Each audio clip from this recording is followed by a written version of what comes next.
Good morning, invisible friends. Today is July 2nd, 2025, and it's about 11:20 a.m. Central Time. I'm located at 26714 Valleyside Drive, Katy, Texas 77494. I'm mentioning all this because just in case the opposing team tries to invalidate my statements, citing that I didn't mention my name or that didn't mention, like they tend to do this thing where when they see that they can't do anything else, they cling to technicalities to try to invalidate whatever exposes them. So that's why I mentioned my name at the beginning. So my full name is Reynaldo J. Aguiar Marcano, right, in case there's any doubts. But I go by Reynaldo Aguiar simply. So I was watching the video of that I recorded yesterday. And I do this thing where I watch the things that I record afterwards to do quality assurance because I'm doing all this by myself and I have to do all those things myself. So I was watching the video and there was a part in a segment that I talked about this grand scheme that they have with gas stations to inflate oil prices. And I realized there was something missing in there that I should have said. Okay, I said it, but I didn't really explain why I said that. So I wanted to do a quick errata / addendum on that segment. So I'm gonna do that now, okay? So when I was talking about that scheme yesterday, I mentioned that what they seem to be doing is exercising pressure on the market by sending all these agents through computer software means, meaning the same application they use to spy on people, they also use it to instruct the agents, okay, go fill your tank now in this precise moment. So with that, they can coordinate literally millions of users of this app to do this exact action at the same time. And when I talked about this yesterday, I mentioned that it's a twofold scheme. Like on one side, they exercise market pressure this way. And on the other side, they also control the supply and they know what the numbers of the strategic reserve are. So they know when to exercise pressure, and when they do that, they coordinate, so they also lower the supply. And this way, the prices go up inevitably. And these countries, like Venezuela, Iran, Russia, their main export is oil. Like the main source of income is oil, right? So by doing this, there are, through coordination, synthetically inflating the revenue as countries, basically defrauding the entire planet because everybody else is buying the oil at these artificial prices that have been inflated through this method. And then when I talked about this yesterday, I mentioned that they seem to be, and I mentioned this because I have observed this, like I've gone to these gas stations here in Katy. It's an interesting thing because the fact that I'm here in Katy, surrounded by all of them, and I'm basically living in the middle of their headquarters, right? So when I go to a pump, I can see the differences, right? And this is what I noticed, and I started doing the statistics to see if there was correlation with the oil prices, and there is. But anyhow, a couple of things I wanted to mention that I did not mention yesterday. One is that maybe there's granularity on this, meaning if it was me designing this, I would actually exercise pressure on the specific products. Just when you, at least in the U.S., when you go to the pump to fill up your tank, there's different grades of gasoline. I don't. To be honest, I was driving a Tesla until recently when I had to buy the armored vehicle, which is gas powered. So I don't recall what the number of octanes is for each grade, but I don't know, say 91, 90, 93, or 95. I don't know. I don't know the numbers, but there's 3 grades, at least in the US, for regular gas. So what I'm saying is if I was them, I would exercise pressure on a specific product because that would amplify the effect than if you split it. They obviously have to do it on all the 3 products, but they can choose. There's different ways to do it. So if you have, say that you have, I don't know, let's do the numbers quickly, right? Say that they have, I don't know, 15 million agents in the US, okay? Assume that not all agents have vehicles, but okay, say that they have 10 million vehicles in the US. So, they could take 9 to make it a round number. So they could, if they have 9 million vehicles in the US, they could take 3 million vehicles and for each grade of gas, and then have all the 9 million vehicles fill the tanks at the same time, 3 million for each type of gas. That's one way to do it. That would look more organic. but it implies a little bit less pressure on the products themselves. Another way to do it is, okay, this week everybody feels 95. And that would create a tremendous pressure because it would be 9 million vehicles purchasing 95 octanes gas at the same time. That would amplify the pressure on that specific product. And I imagine, right, because they are the ones producing the products, the big majority of the market supply, they probably know what their inventory is, right? So there might be even coordination with their manufacturing chain, with their production, right? If they know they're going to produce 95 in big numbers, then they exercise pressure on the other ones, the ones that are scarce. So they can say, no, we don't have any left of this. We're producing 95 this week. And it would look like a bad coincidence that was unfortunate for the rest of the world. So they may pull these kind of tricks, right? So just be aware.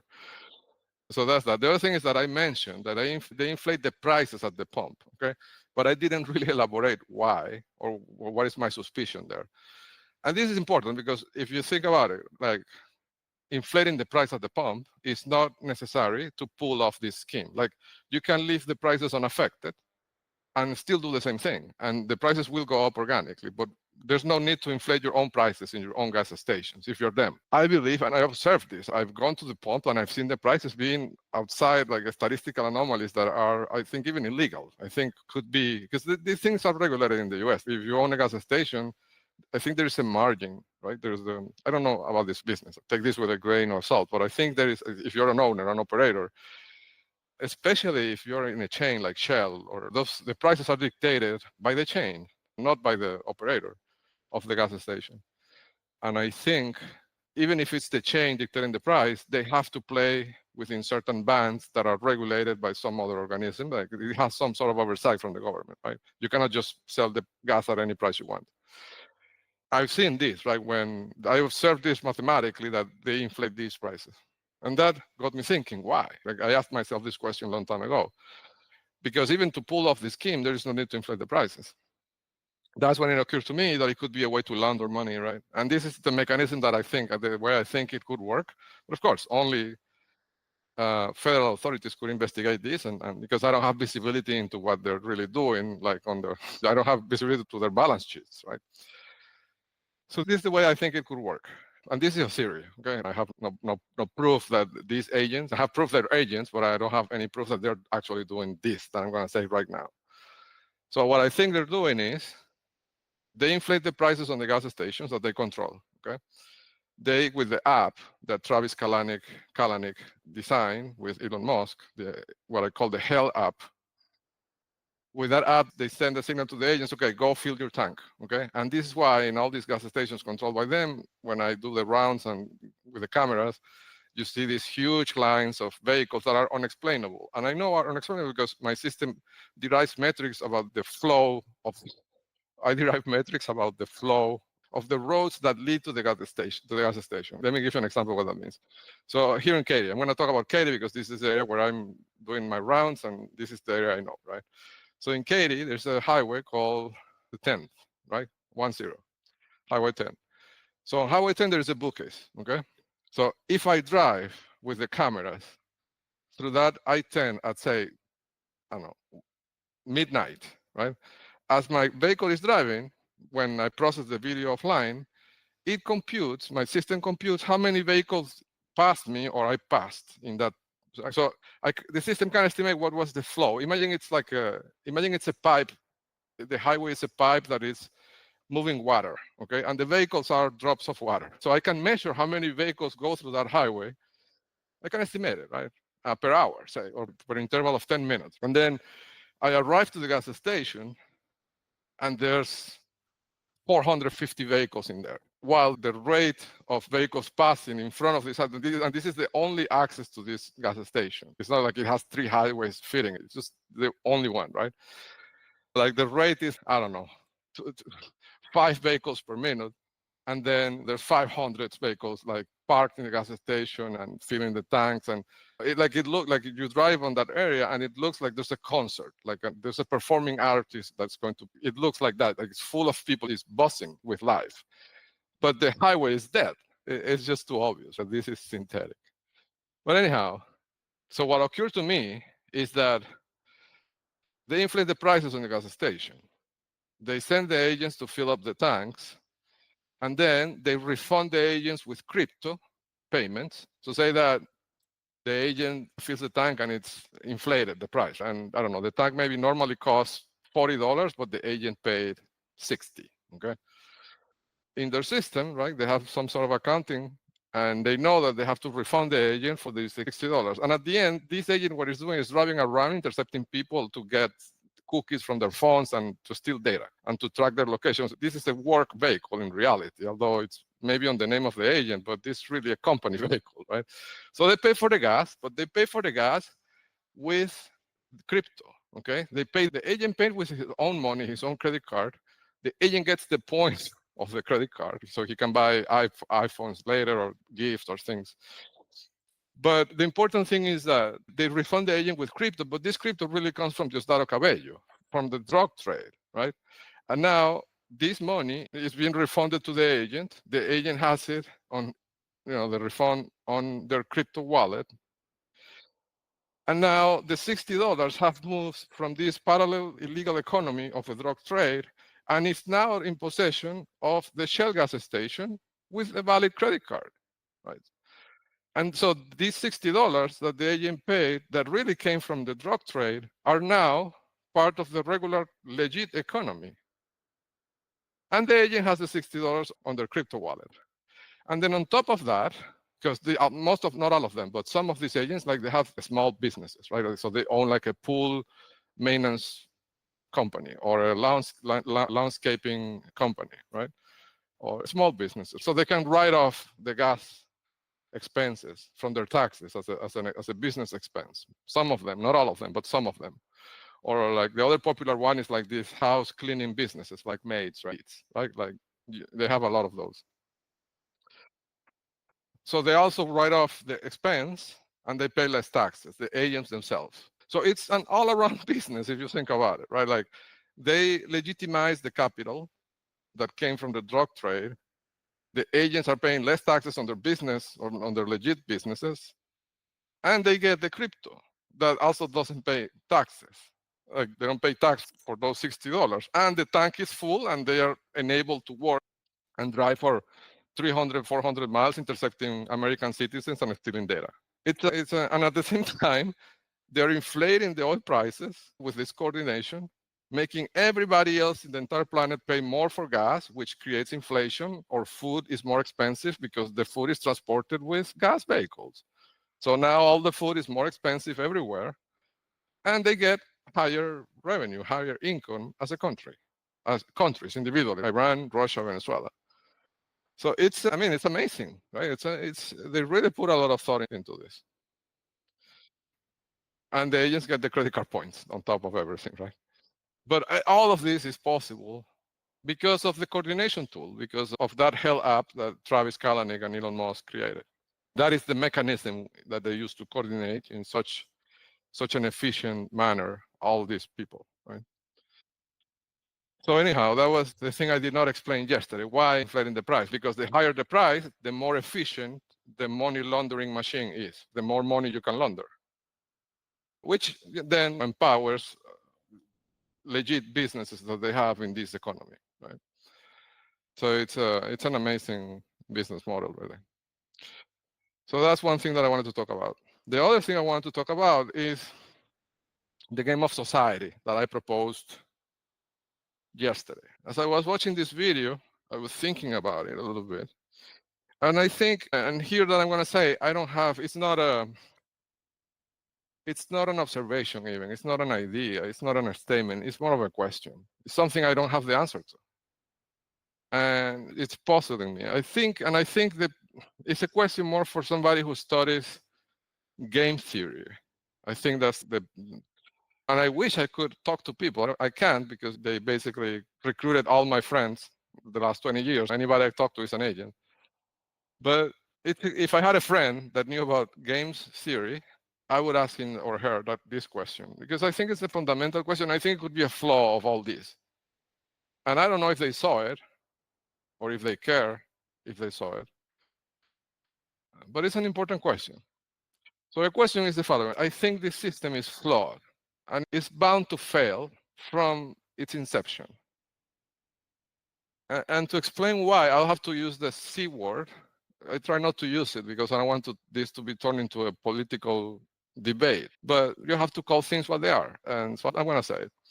So imagine that you're a communist party, you're Xi Jinping, right? And you have this communist party and you want to control the world. So you start this process that I described yesterday in this hypothetical game of planting your seeds everywhere that you see strategically, like in a strategic place that you need to control. And your objective is to promote these plants in a space of 3 years, 4 years. So they reach the maximum level of hierarchy in those organizations that you put your eyes on. Because you want to steal technology companies, because at the end, that's the method of control, is technology. The goal is technology, because with technology is that they gather this power. So that's why they focus on technology companies. PayPal, eBay, Google, Amazon, they're means of control. The question is, if you succeed, say that you succeed and you plant your plants and they all get promoted and you fully dominate the other countries in this way, you have to remember, Xi Jinping already dominated his own country a long time ago. That was the first country. That was the OG. Like, he started by dominating China with the same technique. And I'm saying this because I saw this in Venezuela, because I was raised there and I saw how it works firsthand. I saw how they destroyed the oil industry, the ministries, everything, right? With this technique. I guess the first question that comes to mind is the following.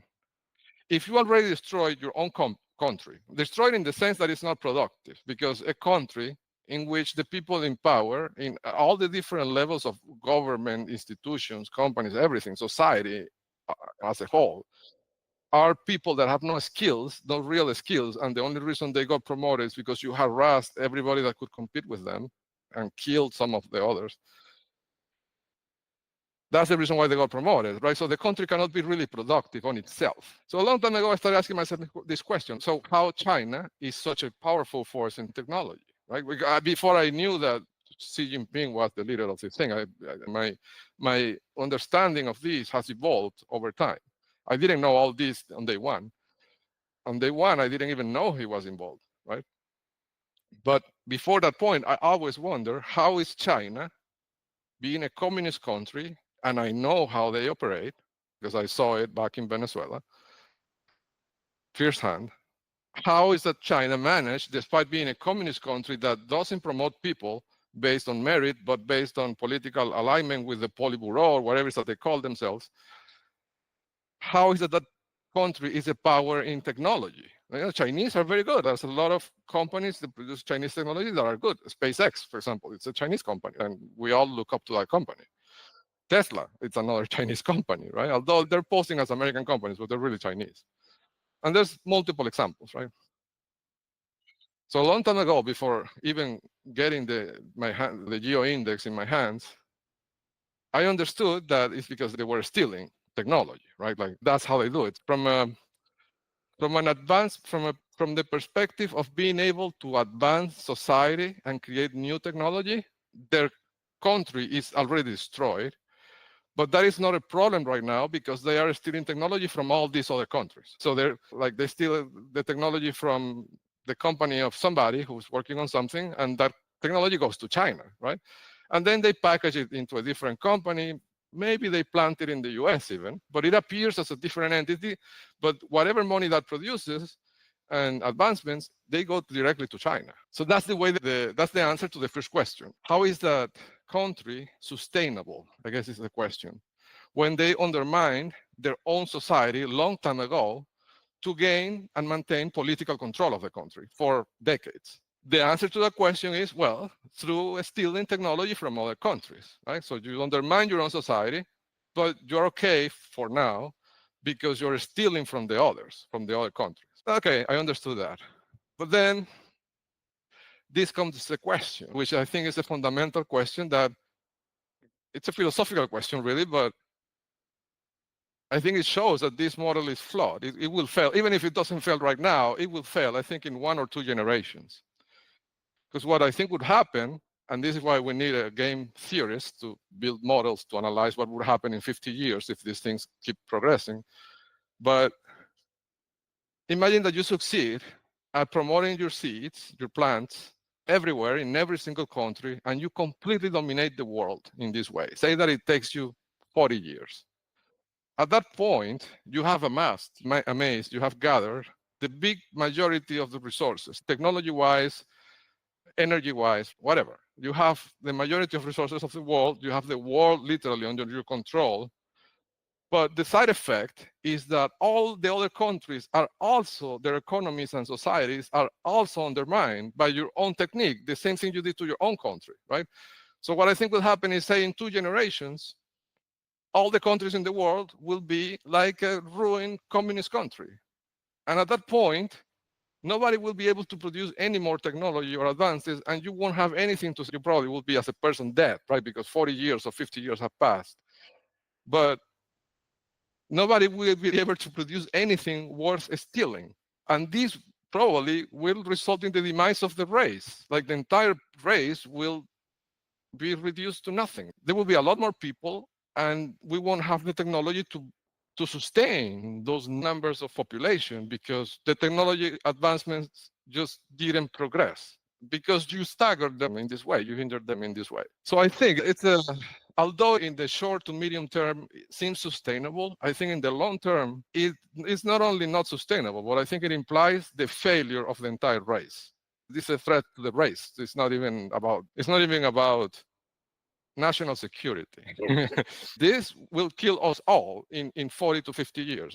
All of us that are right now going through this will probably be dead in 60 or 70 years. But the next generation, right, or children, like, or grandchildren, they will be in a situation where they won't have anything to eat because of this. I don't know. I think somebody should study these things, right? Somebody that is trained on these areas to simulate this, to see what would happen. Okay, so those were the 2 little pieces of information. So I call that the communist paradox. Even if you gain control of the entire world and you turn the entire planet red, I think it would fail in 2 generations. That's my thinking. I'm happy to be proven wrong. Okay, so now I'm going to switch to more entities flagged. Okay, I'm going to do this kind of quickly, in the sense that I'm not going to go into much detail, except in a couple of cases that I think are important to give details, because they could mean liability for Diosdado Cabello, who is the puppet master and financier that keeps this thing running. So I'm just going to name the entities. I'm going to say for all of them, the information is posted in the website. Go to spyhealth.org/evidence. And there is a link that says read all. Click on that link, and you will be able to see all the information. So the first entity is J.D. Vance, the vice president. The second entity is Sen Diddy Combs, Diddy, the rapper. Many of his mansions, past and present, are marked in Elon Musk's geo-index with high paramilitary scores and crypto payments. Important. William E. Lane, he's a doctor, and he's part of the medical cluster I talked about yesterday, but I forgot to mention him. He's important, and he carries a lot of liability. I got some information from an informant, and from the information I got, it seemed like he may have performed a procedure that I did not authorize. Okay? That's all I'm going to say for now, but I have more information for the FBI. The next character is Mark Zurich. Okay, so this is a lawyer registered with Bar of Texas, and he represented me in a complaint against a past employer, which was Goldman Sachs. Okay, and it was the same thing that I saw recently, where the mediator is really not really mediating, and the attorney is working for the network. And this is important because, remember, Goldman Sachs was my employer, and they did things that were illegal in many different respects, with different levels of gravity, and all of them are documented in the website. And if Mark Zurich was working for them while posing as he was representing me or my interests, that's serious, and I think it brings liability back to the network. Also, a small data point, the payments that he received, or his firm received, seem to have been done through properties on the name of his paralegal and himself, which are marked in the index, all of them, the properties. And the paralegal name is Sue. Her last name I have it right now. I have to check the system, and I imagine Sue is like a short name, like a shorthand name. So probably Susan, I don't know. But I'll check the system. But yeah, her and all her family members have a lot of properties marked in the UA index that are fully paid, like no mortgage even. Okay, next person is Carlton Woods, Kelly and Cole Watkins. And they're the three of them, separate businesses. They're in real estate, okay? Carlton Woods is important because first, his real estate firm here in Houston is super prominent, moves probably hundreds of millions of dollars in listings a year. And his own house is next to, what's his name? I forgot the name right now. But there is a character who's a Venezuelan operator, or was, like I think he was caught by the FBI, or I don't know, years ago. I think the last name was Cedino, but I'm not sure. He was tied to a case with PDVSA, corruption, bribery, the works. And he has a mansion, or had a mansion, worth $15 million in the Woodlands here in Texas. Carlton Woods, his own house, is very close, like meters away. And of course, Carlton Woods is marked in the index and all the things. And Kelly and Cole Watkins also are in real estate. They are tied to a company called the bridgegrouptx.com. And I'm mentioning them because they have high liability in the sense that they personally came to my home to photograph the interior of the home, and they brought drones. It was a ruse orchestrated by Travis Kalanick and Elon Musk when they moved me to Twitter. They made me believe that they were going to ask me to move to California. So I put the house on the market. When I did that, Kelly and Cole Watkins came to my house to create the listing, right? But they're agents, they're marking the index, and they work for the network. So I imagine they wanted to see where the servers were, where I had the things located, things like that. They wanted to do an inventory, basically, of the equipment in the house, I think. And so they did that, probably high liability, right? I reported all of them to the IRS, and this particular form is important. I recommend law enforcement to check it out. It's on the archive. And the FBI hash number of this particular IRS form is C as in Charlie, 1098. I really recommend law enforcement to read this form. And I'm going to post a link to it in the description. The next entity is something called Cord Blood Registry. Okay, so this is a company that the network owns that collects DNA samples, genetic material, from the newborn's umbilical cord when they're born, okay? And when they do that, they send you a kit, and they ask the parents to give their DNA. This company is super marked in the index, and it's a dangerous company because they're collecting all this DNA information, not only about the targets, like in this case me, but also about the child. So now they have a genetic profile of the child. They not only have the child kidnapped, they have the full genetic profile of the child, which is dangerous. If the child had a genetic weakness, they know where to target him, right? To affect the parent, to harass the parent, so the parent cannot work, cannot compete with eBay, for example. So that's why they do it. Next, I have a small cluster of what we call criminal SEO tools. For people that are not technical, SEO is an industry on itself. And what it means is search engine optimization. It's an industry that basically, it's a lot of people that spend their time thinking about how they can optimize websites so they rank higher in Google organically. And this is important because the higher you rank, the more traffic you get, and you can monetize that traffic in different ways. You can sell products, you can sell advertisements, you can sell services. Traffic is what everybody wants. So there's a whole industry on this area. Thousands of people, very skilled and talented people, devote their lives to working on SEO. There is a set of tools they use, a set of tools that they use for their work day to day that are very well-known tools. All of them are intimately connected to this network, and they're used as espionage tools. Meaning, imagine that you're an entrepreneur and you want to improve the traffic ranking of your site on Google.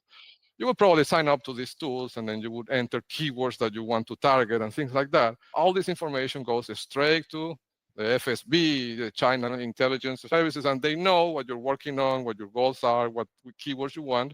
And then they use Liana technologies to demolish your website on Google specifically for the keywords that you want. So it's a twofold. Not only they demolish your website, they know where to hit you, basically, but also they know what you want to achieve. and then they go and do it themselves if they are not already doing it. And if you're working on a piece of technology and they steal it, and they have a similar company on their network that is doing this thing, they will steal the things from you and give it to that company. So that company can grow and you go bankrupt. These tools are SEMrush, Ahrefs, it's spelled Ahrefs. This is a company based in Singapore, of course. And the other big one is TopVisor. This is so Russian that if you go to topvisor.com, the homepage is in Russian. And it has a link that says English, but the default language is Russian. And a lot of people in the US use that tool. Okay, retailers. Lululemon, super flagged. And the executive train, super flagged. Home Depot, I would think this company is directly under the control of Diosdado Cabello, like literally. Lowe's, the same. And Costco. And particularly the Costco parking lots. I don't know if you, when you go to the airport and in the airport parking lot that all the Uber drivers are kind of waiting for work, like to get a ride, to get an order for a ride. The Costco parking lots are exactly that, at least in the Houston area.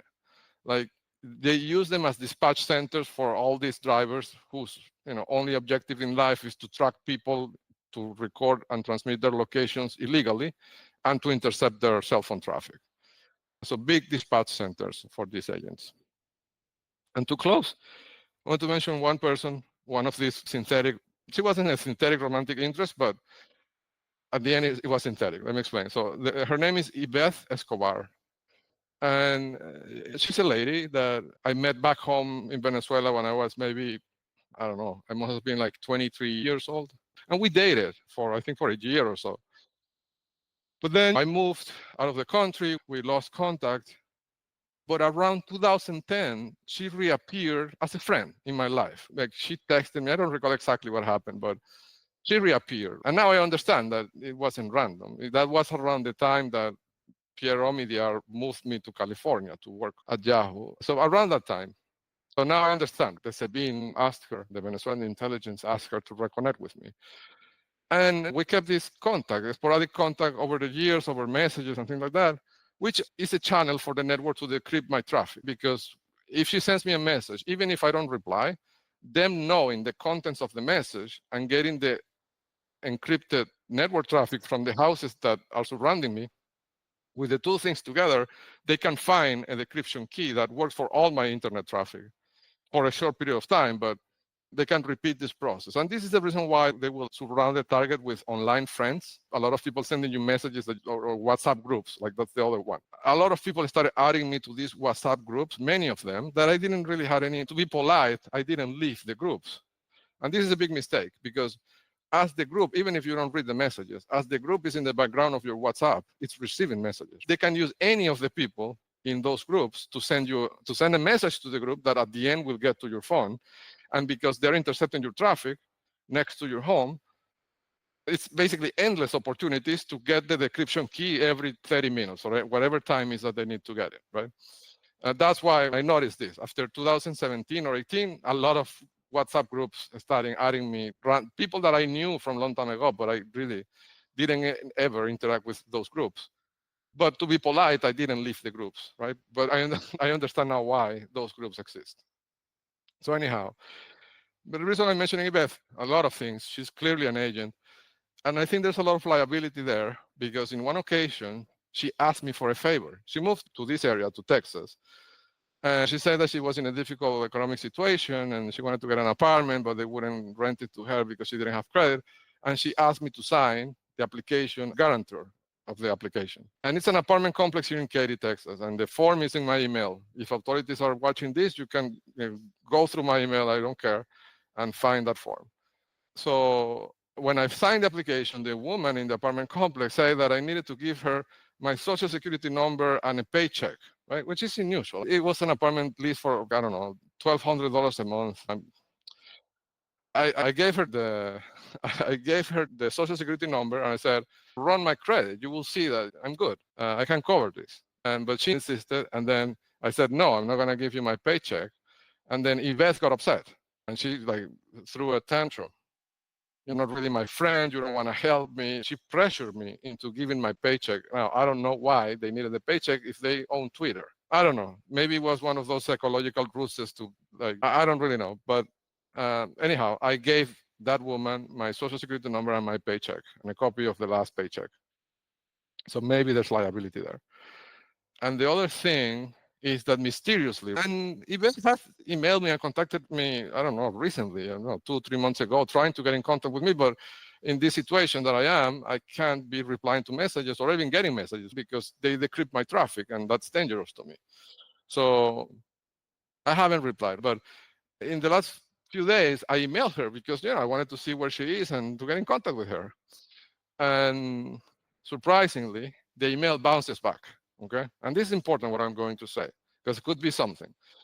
The email bounces back, and in the bounce email, it says this email address doesn't exist, and it's an email address that is a Gmail address. The main email address that bounces is Escobar.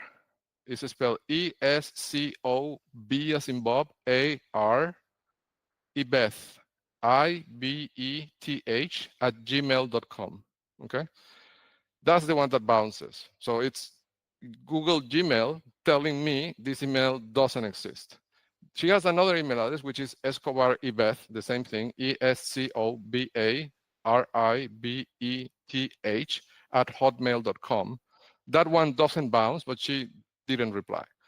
But the reason why I'm so focused on the one that bounces is because after that email bounced, which is puzzling, I've never seen that email exists because I've emailed that email before many times. In fact, I think when we had that exchange about the apartment, guarantor signature, that was the email address we used.